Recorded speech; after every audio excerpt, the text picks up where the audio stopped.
Hey everybody, and welcome to episode 6 of the Red Sofa Conversations. The reason I created this series is because I believe that conversation is the gateway to connection. And this is a really exciting topic that we have coming up for you because today's topic is about connection. With me on the Red Sofa today is my friend Emily. She's a social researcher and I've known her for nearly 6 years. But Emily is not just that to me. Emily was the first person that I met when I first went to my first Speaker Express event. And I walked in the door and there was Emily, and she had this ability to make me feel so welcome in a place where I felt really a little scared and a little uncertain as to what I was walking into.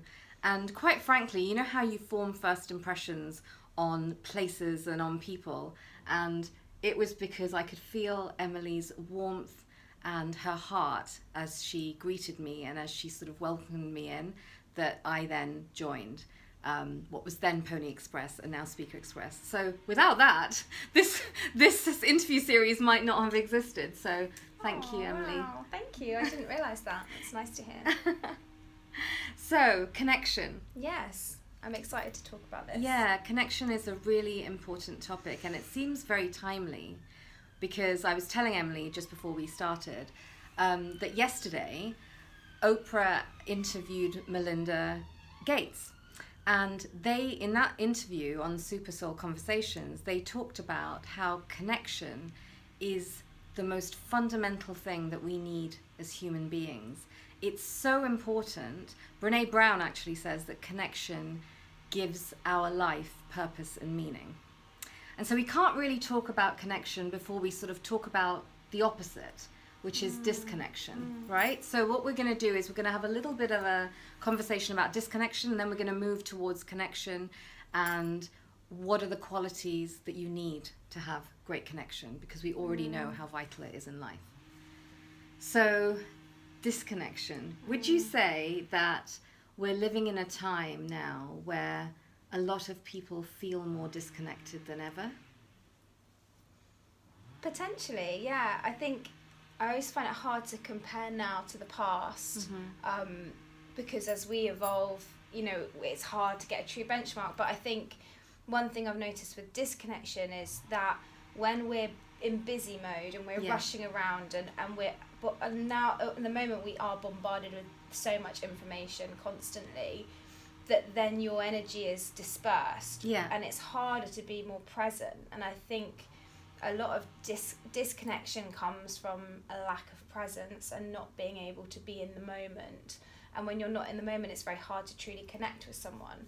And Exactly. I've definitely noticed for myself, when I'm in busy mode and I've got so many things and I'm juggling, that's when I catch myself not truly connecting with those people around me, because we're in our heads, right? Yes. When we're in our head, it's You then can't very then be in hard your to heart. be in your heart. Yes. Exactly. And I think that, when you look at it in that sense, it does feel like, life is speeding up with technology and the pace of life as it is, and we now have we're constantly striving to achieve so much all the time, that then there's a danger in that we lose the kind of quiet and calmness of the present moment. I completely agree. I think that we're probably noticing it a lot more now because I guess social media has been around for 10, 12 years, I guess. And I think that combined with the illusion of multitasking and this ability to be able to be sending emails and talking to somebody at the same time and possibly cooking or possibly arranging something, it basically means, multitasking doesn't exist because our brains actually can only concentrate on one thing at once. And what we're doing when we're multitasking is literally sequentially moving from one thing to the other. I read this scientist explaining it as you can do more things, but you'll always do more things less well because you aren't able to give your full attention to different things at once. And then the time that it takes to refocus after you're distracted is long. It's like crazy stats. And so I think that multitasking is one illusion. I think technology, and we've talked about this off camera, that technology serves a really beautiful purpose. But technology, like alcohol, like other things. It really depends on how you use them. It's not technology itself that's the problem. The way that you see all these flashy headlines that technology is responsible for this and social media is responsible for that. And I think, yes, in some situations, of course it is. Of course, when you look at the worst aspects of social media, the trolling, the fact that people find it easier to write hateful comments, but they would never dare, or they would find it uncomfortable to say those very same comments to your face behind a screen and behind anonymity. Of course, you have that. But if you use social media to seek out ideas and values and positivity, it's completely possible to use it in that way. And so, for example, I unconsciously started doing it around the same time that I met you, when I became a member of what's now called Speaker Express. Sorry, I have a cough. It's okay. There's coughing and there's hedge cutting, which was not really supposed to happen. So I'm really, really sorry. I apologise in advance if it's hard to hear us. But I made a conscious decision that on my Facebook, I was going to share things that I found inspiring, and good for you. And I did this unconsciously. I didn't sort of set out and go, okay, I'm going to do this. It was that I found lots of things from watching talks, from reading articles that I really thought my friends would benefit from, and I'd done that without social media. When I found an article, I used to email people, and so then it just became, oh well, I can post it on Facebook. And then what I realized is that I don't want to spread hate, or I don't want to sort of complain about XYZ.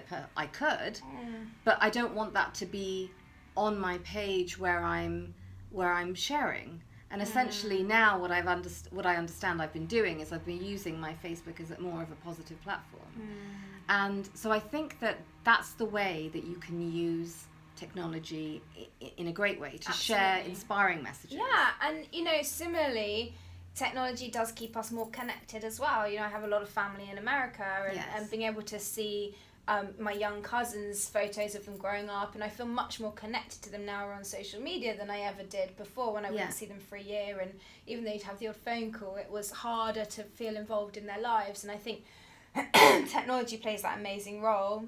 It facilitates us being able to be more connected to people who aren't with us in the moment, which is really brilliant. But I think the danger is that when we have a smartphone in our hand at any moment in time, we're able to very easily disconnect and we think that by just sending a message that equates connection. And actually what that does is that helps facilitate connectivity, but I don't think it's connection. And I think if we use our smartphones to actually make phone calls, which, who would have thought that in this day and age having a phone call would be a rarity? When I'm online dating, and I always suggest talking on the phone, because I want to actually get to know the actual person. I don't just want to see words on a screen. But I use my smartphone. I could never do without it now, which is so ironic for everyone who knows me and knows that I only got a smartphone not even 2 years ago. But I use it because I have a lot of family and friends that are abroad, and so I use it to call them and video call them, and that is a beautiful way of actually feeling a part of, especially when it's children too, because my nieces live in Florida, and so when I get to see them on camera and I get to they get to express things to me and I see their expressions, it's a beautiful thing. And so yes, if we're using technology as a replacement for actual true connection, it's not going to be okay. But if we're using it as a way to bolster up the connections that we are creating, and as a tool, then I think it's absolutely. I think there's that balancing between those things, and also not allowing technology or our phones really to distract us from connecting with those who we're with in the moment. And I think that is a real challenge, and something we have to actively make sure, like, watch ourselves with, Yes. because it's very easy to quickly go, oh, I just need to reply to this message, and you're missing out on the people that sitting are in front with of you. you. And actually, Public Health England recently released a study and an official advice, from the government, saying that parents with young children should not use their mobile phones at the table, because what they've found, studies have shown that children are developing language later and a less diverse vocabulary. The reason for this is because there's less talking between the parent and the child, because that's where children learn most of their language from. And you can then see that impact. So their official advice is, parents do not have your phones at the table because they want them to talk to their children. And that's quite sad, when you look at that. And something that used to be so normal and not even questioned has now become something that we have to consciously learn how to do, or relearn how to do. And even though you might think, there's educational programs out there that children can watch and things like that, studies have shown that we learn so much more from physical people being with us, because it has that connection. You look at how the thing most engaging for a baby is people's faces, because we have that innate born need for connection with the people around us, and that's how we learn, that's how we absorb, on so many levels, intellectually as well as emotionally. I completely agree with you. I mean, Brene Brown talked about this at her Big Magic workshop that I went to last May, and in the Q&A session, somebody asked her, how do I inspire my niece to be more creative?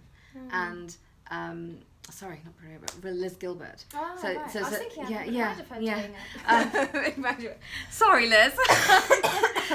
And so what Liz said is that rather than, for a parent who wants their child to be creative, children learn everything from their parents, even if the parents aren't conscious of doing it. So she says that if you're a martyr driving your child to violin lessons, for example, and thinking that is what is nurturing your child's creativity, it's just not the case.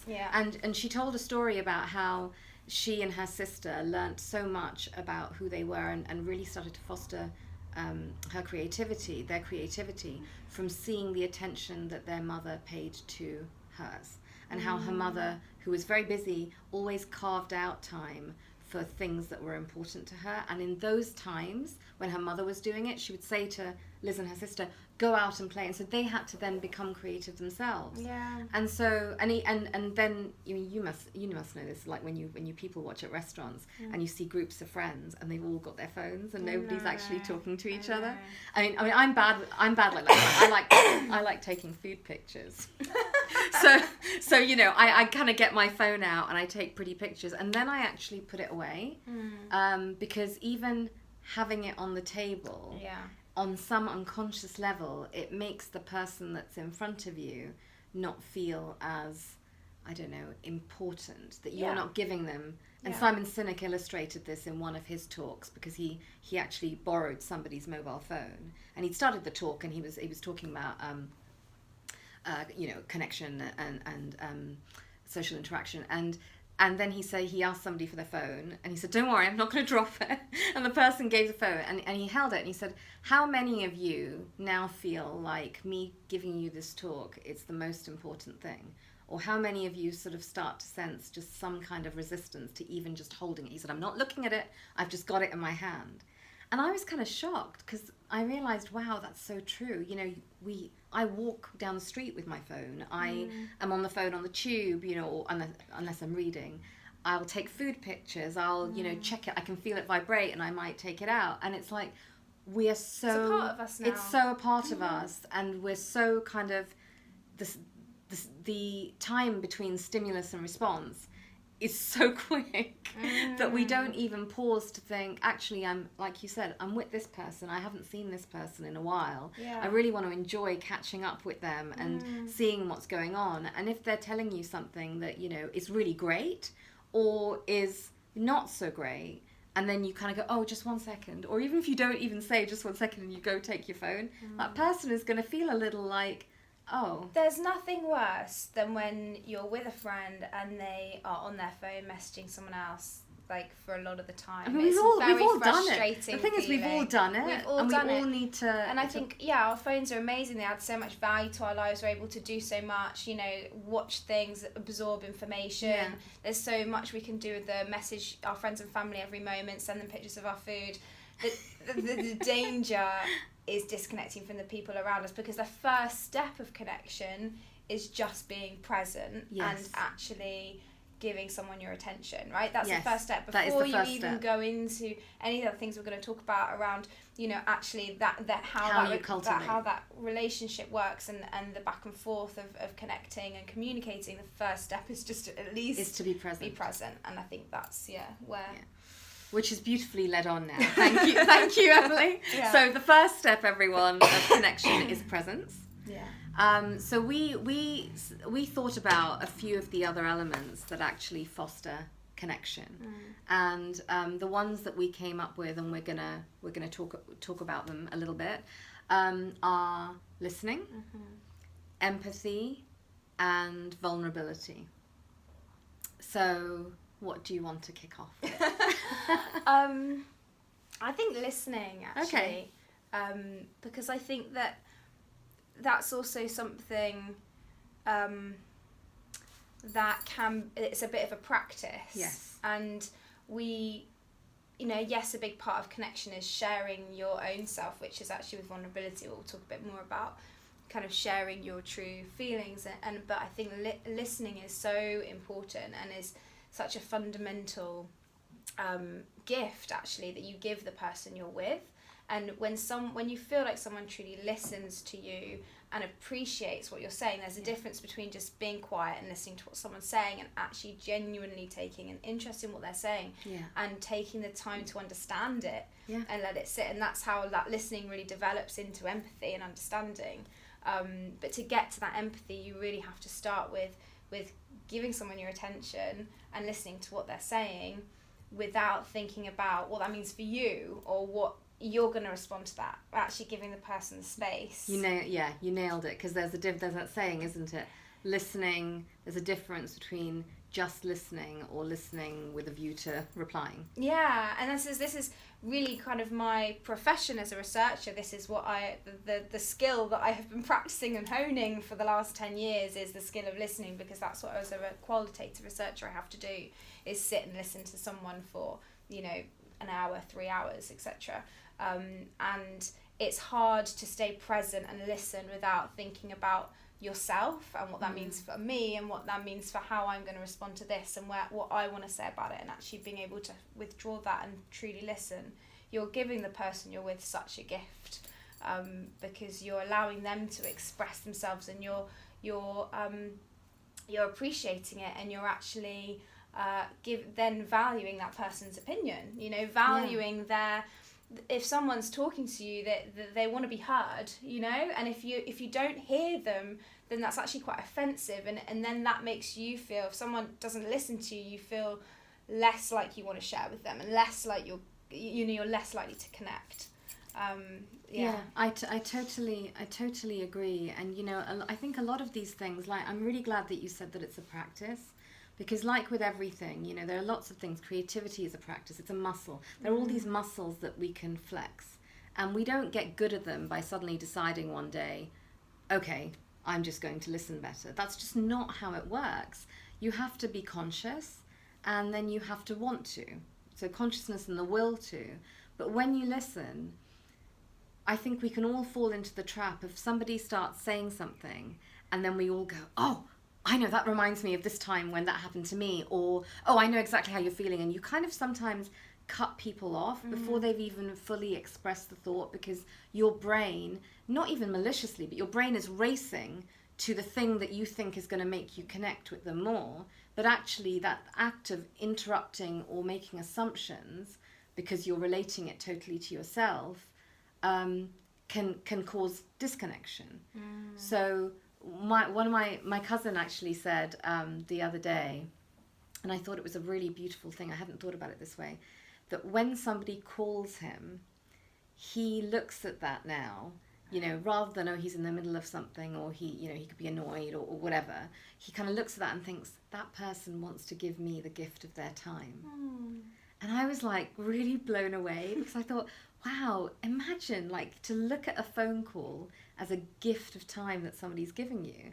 Like, wouldn't you cherish that even more, rather than, oh, I'll just call them back later? Yeah, that's so lovely. So it's actually a really lovely way to be, and it sort of opens the funnel, like, in your mind. Yeah, it comes from a gratitude. Yeah, and perspective. It changes your perspective. And so if we take that further and we listen, and we really listen to somebody, I think one of the greatest gifts that we can give people is to hold space for, and it's hard sometimes to hold space for somebody else when they're talking, and what they're talking about could trigger something in you, right? But holding space doesn't mean fixing, it doesn't mean suggesting solutions.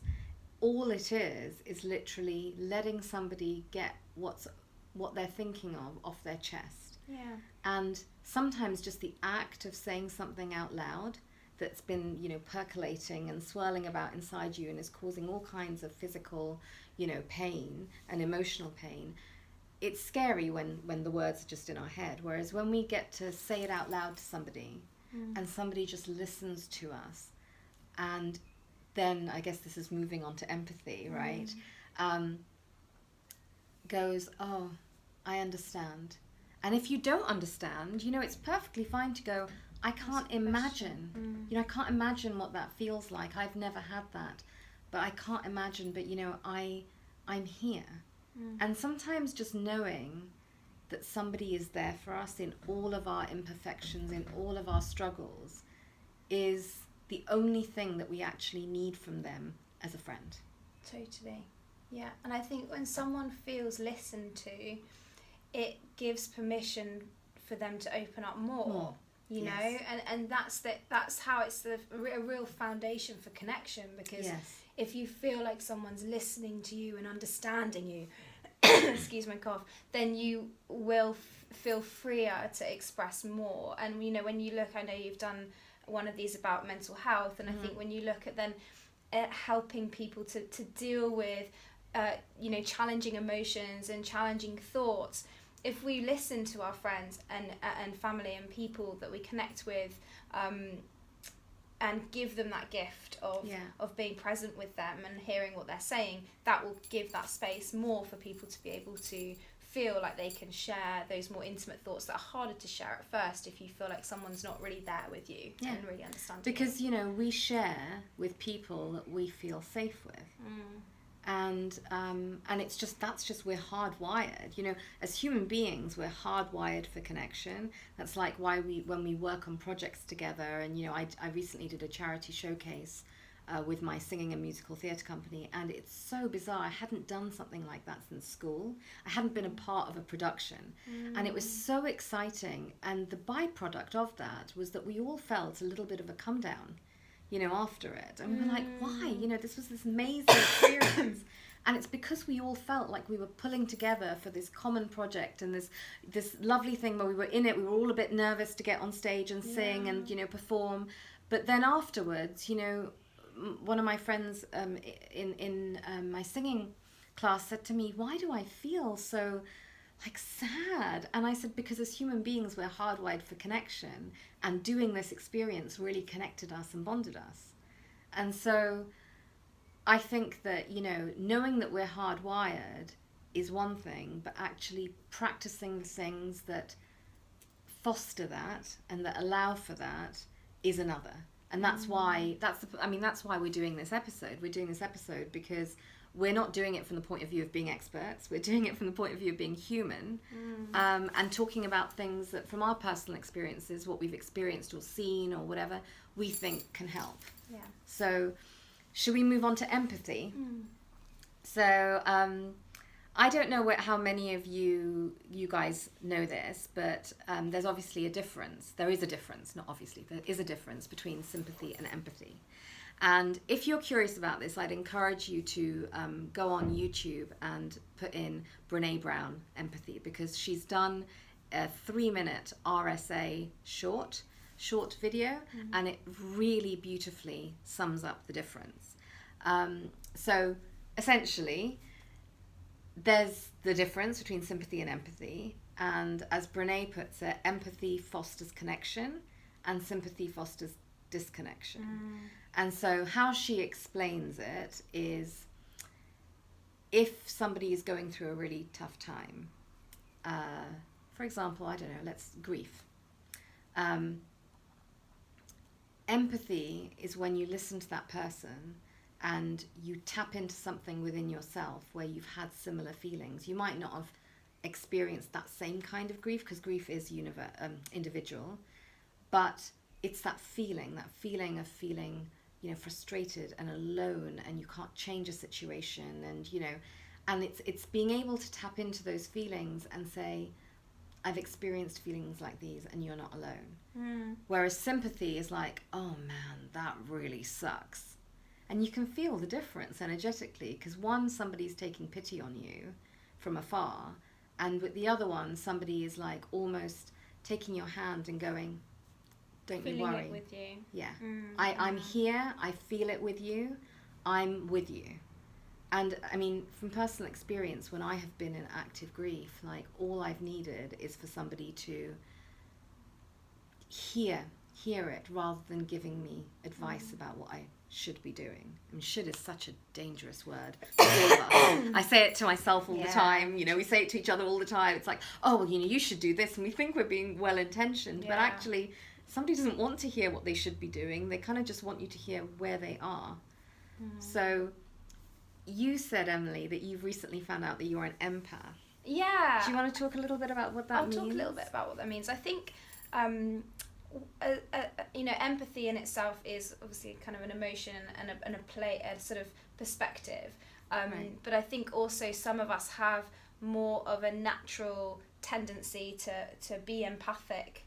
Empathetic. Yeah. That's what I meant. And some of us find that harder to do. So I think we have that natural innate ability to be empathetic and to feel empathy, and other people find that a less natural place to go to. And I recently found out through doing some kind of identity work and psychometric testing that I'm very much an empath. So that means that I will absorb, I'll feel how people feel very easily. That's why I always cry at anything emotional on the TV. Me too. And I'll be there in their shoes. The tears come easily, and I guess is why I'm quite well suited to the work I do as well, because it's all about understanding people and their experiences and their feelings and behaviours and emotions. So being an empath means you quite naturally step into their shoes without having to try too hard. But I think if you're less naturally an empath, then you have to sort of, I guess, consciously go think about that person's perspective and step into their shoes. Whereas I find I tend to just it's more of a natural go thing there. for you. Yeah, and sometimes non-intentionally, I will just feel how someone feels, and I'll find if I'm with someone who's really stressed out, I'll start stressing out about my life. And I was really calm before I went into that conversation, and so I have to actually really consciously recenter myself and actually step out of other people's emotions and energies. So I think. Yeah, there's kind of all different levels of empathy, and it can come in different forms. It's funny because I don't think I ever consciously even thought about the word, empathy, until I lost my cousin and I was in grief, and I don't know, somehow or other I must have stumbled onto that word and been thinking about it.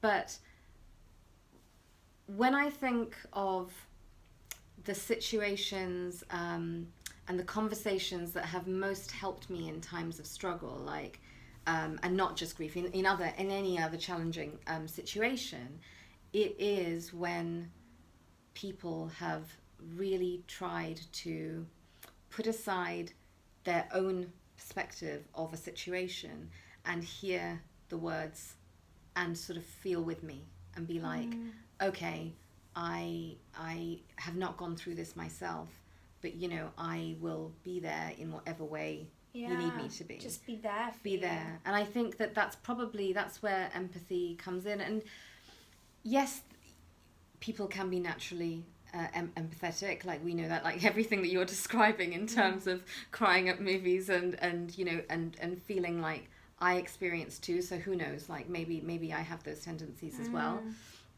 But I think that it's part of being human, and I think that essentially as human beings, we want to feel understood. I've always thought that, as we go through life, we just want to be heard and understood and valued. And imagine if we have a world where everybody felt like that. And that isn't something that you can feel by yourself. You can't kind of go, okay, I am going to do this. I mean, it would be great if it was within our control, but we live in a world where we are constantly having interactions with other people in every sphere. And so the purpose of sort of having this conversation is to sort of give everyone just a little bit of an insight or perspective as to ways that maybe they can start practicing these things, which will not only be of benefit to them, but will then naturally have a knock-on effect and be of benefit to everybody else. And if we all take that position, that, whatever we do, in whatever ways that we can, be kinder, listen a little bit more, take a little bit more time, switch off and really give our attention to people that are in front, think consciously about what we're putting out there into the world in terms of like on social media or whatever. I think it just has a natural knock-on effect of making us all feel more connected as humans. Absolutely. And Brene Brown talks about in Braving the Wilderness. One of the things that she talks about is that right now, she wrote the book a couple of years ago. And so she was saying that, we're in a time politically where there's a lot of divisiveness and there's a lot of us and them. And she says, but actually, when you strip down to sort of, the core bits, like we're all human and we all have the same kind of, feelings like underneath everything. And so when you get people together, she talks about going to a concert or whatever. She says you look around and you feel the energy, you feel the collective energy of people coming together for something. And you don't go, oh, well, that person is, XYZ from a Republican or a Democrat or believes this or is from here. We all are humans together. And I've noticed going to a few events this year, I felt it when I saw Simon Sinek speak in February. The whole room, in Central Hall, Westminster, it was such a beautiful space, and everybody, you could feel the energy in the air. I saw Michelle Obama speak 2 weeks ago. Again, she spoke at the O2, massive venue. I think it was 15,000 people or something. You could feel it. And when you see that, at our core, we are all human and we want the same things, to be heard and understood and valued, it's like, well, let's try to sort of move towards that. Which is hard. You raise a really good point, because there's connection on a one-to-one level, and there's the bigger connection of us as people in society, in a country, in our community, and the collective consciousness of people kind of feeling that they're connecting with each other. And I think those kind of events and a shared common purpose really bring people together. It was the London Marathon yesterday. I think that's a really great example. At the marathon, there's such a big energy of support, and your people are cheering people they've never met, and it's such a beautiful connecting event. And you will talk to people on the tube who have a medal on, and congratulate them, and because you have that kind of shared experience. Yeah, shared experiences are so valuable. And actually, last week, I went to see Come From Away, the musical Come From Away. Have you heard of it? Yeah, I've heard of it, yeah. It is, I think everybody should go and see this musical. If it comes to your city, you've got to go see it, because, and not just because it's a great musical, a great piece of artistry, not just that. The reason that everybody should see it is because it illustrates connection on a visceral level. So I've been going to the theatre for 30 years in London. I've seen loads of plays from plays on top of pubs. to West End musicals.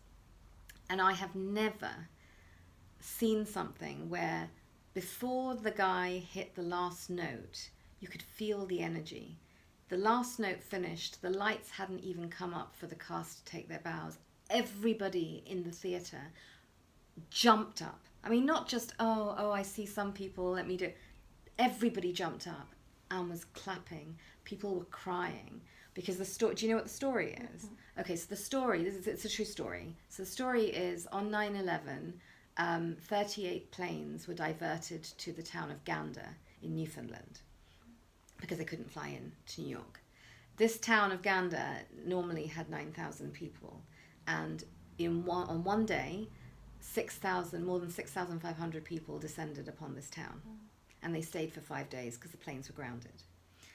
And the town welcomed all these strangers in. And there were two things that really, really got me.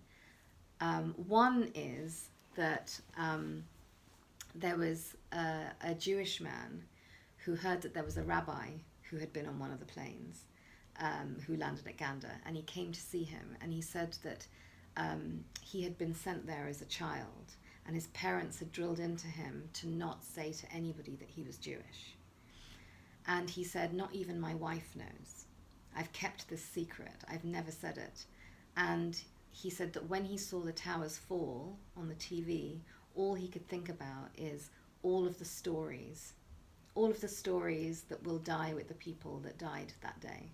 Mm. And I mean, it makes me so emotional because that's the power of story as well. And that's another reason why I wanted to create this, because I think I learn the most from experientially, where I see a real person sharing their experience, and I learn lessons from that because it taps into my humanity. And so this musical really tapped into making all of us feel connected. People were just crying, during the musical, but when it finished, you just felt so connected as a human race. Yeah. And how in times of tragedy and trauma, have you heard that saying, always look for the helpers? There will always be helpers. Because it's true, we can get caught up in thinking, okay, well, these terrible things happen and, everything's just going wrong, but there will always be something to counter that. And they wrote the musical to honor what was lost, but also to commemorate what was found. And I thought that was so beautiful. So I really think everybody should go see it. Oh, I definitely want to see that. Yeah. Sounds amazing. It taps into, and I guess it nicely leads on to one of our other points, which is vulnerability. Yeah. And I think when we are vulnerable and we share something that feels a little bit uncomfortable, and we're courageous by doing that connects us so much deeper to whoever we're sharing that experience with, and sharing those thoughts with. And when you look at true deep connection, that's created from that more kind of vulnerable, courageous space. And I think that that's something that you can really see, I think, when you look at your sort of connections and well, certainly if I look at people that I'm connected with, I think those who I've either gone through quite a vulnerable experience with or have been vulnerable with and opened up and shared things with, and then you get more of a feeling of belonging from that, because that you're accepted for your true, complete self. Yes. And actually, I know we've referenced her a lot, but Brene Brown, she obviously does so much around vulnerability. She explained that you, on two opposite ends in the spectrum in their research, which is really interesting, you have belonging on one side of the spectrum, and on the opposite side is fitting in. Okay. Right? And fitting in, to try and fit in, you're constantly looking around you at what you should be doing, what you should wear, what you should go to fit in with the people around you, and you're trying to belong from fitting in. Yeah. And actually by doing that, you're feeling more isolated and more lonely because you're not being accepted for who you really are. Yeah. The opposite side, everyone wants to find belonging. Yes. again, hardwired to want to belong. And belonging comes from actually more authentic. If you feel belonging within yourself, then you're able to truly actually fit in because you belong, but you're sharing who you really are and you're expressing who you really are, and that does take courage, and it's something that you have to be vulnerable to do, you know. So yeah, that's how I kind of see. I completely agree. So vulnerability is, how would we define it? I can't remember how Brene defines it, but I think vulnerability is sharing who you are.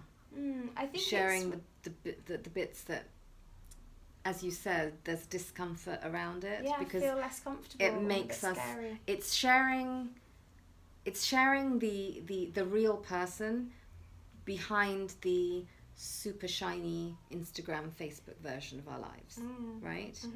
And I think that possibly we are living in a time where we feel more pressured to show the shiny Instagram version because there's so much of it, and because we're bombarded by it and we're seeing all these picture perfect images of people, then we extrapolate that they have picture perfect lives, and then we immediately think, oh, my life isn't like that. And Rob Lowe said this beautiful thing to his son that I don't know whether it comes from Rob Lowe or he just referenced it because I've seen it in other places, which is, this was advice he gave to his son when he was going off to university. And he said, don't compare other people's outsides to your insides. And I remember when I heard that, I was like, oh my God, because it's so true. We sort of look at what we perceive something to be, and then we compare it to the reality that we're living and who, you know, what we know about ourselves, and if we're having a hard time or whatever. And we think, oh my gosh, I'm flawed. And that then feeds into us not wanting to be vulnerable. But as you said, vulnerability isn't weakness. Vulnerability is actually the most significant measure of courage that you can take. Because what could be more vulnerable than going, this is me. That's it. This is me, full stop. Yeah. Actually, a really good example of vulnerability and empathy actually sort of creating a really incredible connection. I was doing some research in Liberia, and I was there, it was quite a long time ago now, maybe 5-6 years ago, and I was there doing workshops with girls to try and understand kind of the reality of their day-to-day lives for a charity, and to understand what could be done to help support the girls in Liberia. And there were girls going through extreme poverty as well. We're in a workshop environment and there's a big circle, and I always set up my workshops and kind of explaining, you know, why I'm there. There were some Liberian kind of facilitators. They introduced me and they explained, you know, we're here to understand your lives, you're the experts, you're the girls, Emily's here to want to understand you and your experiences. Kind of explained the day and said, does anyone have any questions before we begin? And this little girl, I'll never forget this. She put up her hand and she stood in the middle of the circle and looked directly at me and said, why a 10-year-old girl's getting raped? And they speak English, like pidgin English there, so I could understand. And my heart went to that girl and all the girls in that room so much. And as a researcher, I'm not able to give them answers, you know, so I just said to her, thank you so much for asking that question. It's such an important question that we all want to understand. And I want you to tell me all of your questions you have today. I can't answer them because I'm just here to understand what your questions are and what the challenges are, to help other charities that create answers. But keep sharing. And because she had gone to that vulnerable place right at the beginning of the workshop, before anyone else had even spoken, it gave permission for all the other girls to just share their reality. And it created, I even get goosebumps talking about it now, it created the space for everyone to really go there and to really express themselves fully. And so that's the power really of being able, it took her courage to do that. Of course it did. And you know, she was this tiny little thing. So yeah, really amazing example of how stepping into that space can create, we all felt so connected, and I got to sort of go to the community where they lived and meet their families, and it was just beautiful and a very special connecting experience, and I'll never forget them, you know. So it's so true. You know, I think that I've been guilty in the past, and being a recovering perfectionist, for all of you out there that might have experienced familiar feelings, I've been guilty in the past of thinking that I have to have all the answers, do everything perfectly, not really have failed. I mean, some of my biggest learnings from, you know, Speaker Express have been, you know, there's no failure, there's only feedback, and it's like you get to decide what opinion, you know, you take on board, and just all the life lessons that have kind of shaped the person that I am now. But what I've come to see in the last 6-7 years from being around people and learning from people is that when somebody shares something that is personal, something that they're scared of, and when they are vulnerable, you're right, it's a catalyst. It literally changes the energy of that room, because everybody else who might be feeling scared, who might be feeling unsure, sees this person who's been brave and shared something, and it makes you kind of think, oh, if she can do it, I think I can, even if it's not, I can do it. I think I can do that, so I'm going to try. I'm trying to think how many years ago this is now. I think it's 9 years ago. I did an amazing 2-day course. It was a personal impact course at one of my previous workplaces. And it was only 6 of us together for 2 days with the trainer. So we all got to really know each other very well. And at the end of day 1, our homework was to write a speech about somebody, and then it was going to be delivered and filmed the next day, about somebody who'd had a huge impact on us. And so I talked about somebody who was like a second mum to me that I met when I was 12 years old in Istanbul, who they used to live 2 floors above us, and I would run up, and, you know, she was American, and her name was Judith, and I absolutely adored her. And she had passed away 5 years prior with breast cancer. And I was talking, so my speech was about her, and also about how amazingly I saw the relationship between her and her husband, how he cared for her, and it made, because they're really very different people. So from the outside, you'd kind of think, wow, they're super different. But I saw in that time just like all the bonds that kept, you know, that made them great as individuals and as a couple.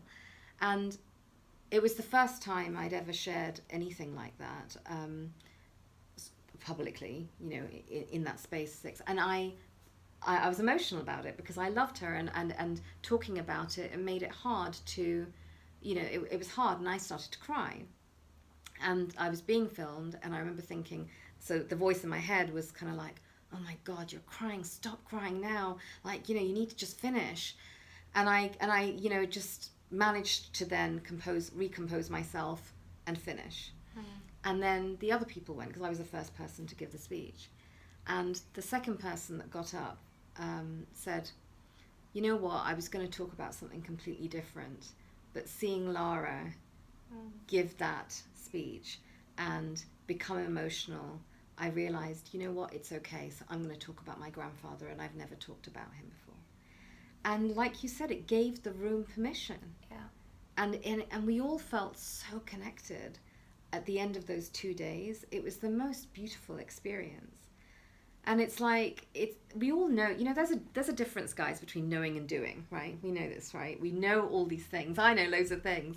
Do I do all of them? Not so much. So I guess the takeaway from it is that, yes, it's lovely to be aware, but the only way we're going to actually start embodying these things is by practicing and by doing. Yeah, absolutely. And I think you, when you do go there and share things that feel a bit uncomfortable, and you go into that vulnerable space, then let's say it's with a person one-to-one, then it, like you say, in that group, it gives them permission to go there too. So actually you're deepening the connection. It's not a one-sided thing. By you being vulnerable, you're allowing that other person you're giving them permission to go there as well. And so even if you have, I've done this before where I've thought a friend might be suffering or struggling, and so I've shared what's going on with me to give them the space to then share what they're going through. And I think that's where in my life, I'm actively intending to practice vulnerability more and more, especially in my relationships, and really share the nitty gritty, not just the good stuff that's going on in my life, but also the things I'm finding really hard. And by doing that, I think it is deepening the relationships that I have, which is really great. I completely agree, and that's why I really love now, on Instagram, there are certain people that I follow, and I love how Lisa Bilyeu is one, who I only kind of discovered, a few months ago. She's Tom Bilyeu's wife, and she's created Women of Impact. And she's interviewed Jay Shetty's wife, and she's recently interviewed Najwa Zabian, who's this amazing poet, and has shared the rawness and vulnerability in her books of poetry, have really tapped into people's psyches. But she's brilliant for this, for like posting sometimes before and after pictures. Or she'll post a picture and go, and do you know, yes, from the outside it looks really glitzy, but blah, blah, blah, blah, blah happened. Mm-hmm. And I think that when we start to understand, because I don't actually put filtered pictures on Instagram. I sometimes will swipe it just to see, but I end up kind of preferring the action. Sometimes it's too hard to choose. Picturing normal. You spend too long debating, and then you go, is it really that much different? I've just wasted 5 minutes of my life going through every single one. I know. But, it's sort of like when you have people that are aware, like Jamila Jamil, another brilliant one, and I talked a lot about her in the body positivity episode, because, she's posted pictures of her stretch marks. Like from the outside, you look at her and you think she's insanely beautiful, but when you hear about, what she's gone through as well, and she's made it her mission to actually want us all to start appreciating ourselves for who we are.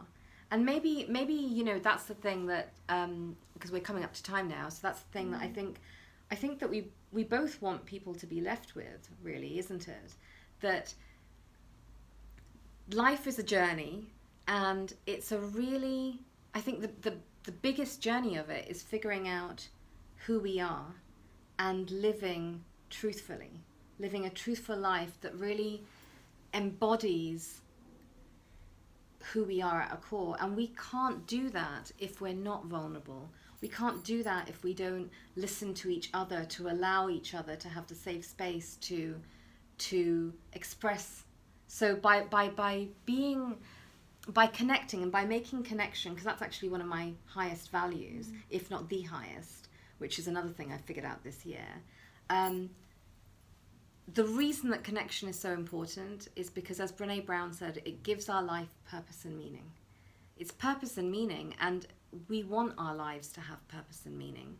And so I think that if we can take away anything from this, it's to practice just one thing. And, once you feel like, oh, you know what, like, actually, this is not so scary. Because, we can never think ourselves vulnerable or think ourselves confident or think ourselves out of fear. The only way that we get out from all of these things is by doing. And so I think that's what we'd like to leave you with. So, Emily, thank you so much for being on the Red Sofa. Thank you, it's been fun. Thank you very much. And for having such a lovely open discussion. So I really love that. So thank you very much. And guys, we'll see you in the next episode.